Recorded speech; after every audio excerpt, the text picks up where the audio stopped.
নমস্কার বন্ধুরা, আমি বর্তিকা। তোমরা দেখছো বর্তিকার রান্নাঘর।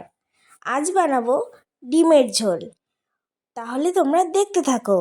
উপকরণে রয়েছে ডিম আর আলুটাকে সেদ্ধ করে নিয়েছি।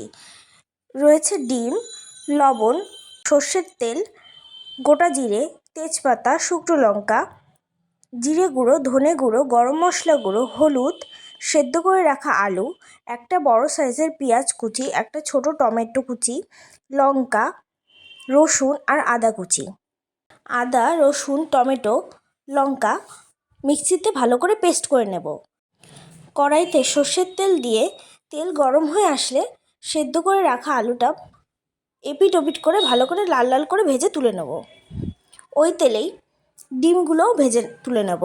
গোটা জিরে, তেজপাতা, শুকনো লঙ্কা ফোড়নে দিয়ে দেবো পেঁয়াজ কুচি।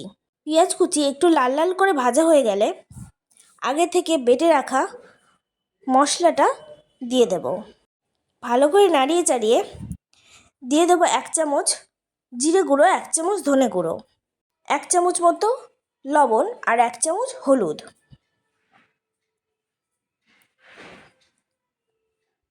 আর অল্প পরিমাণ কাশ্মীরি লঙ্কার গুঁড়ো। ভালো করে নাড়িয়ে আগে থেকে ভেজে রাখা আলুগুলো দিয়ে আর ডিমগুলো দিয়ে ভালো করে কষিয়ে কিছুক্ষণ পর গরম জল দিয়ে দেবো পরিমাণ মতো। নাড়িয়ে ঢেকে দেবো 10 মিনিটের জন্য।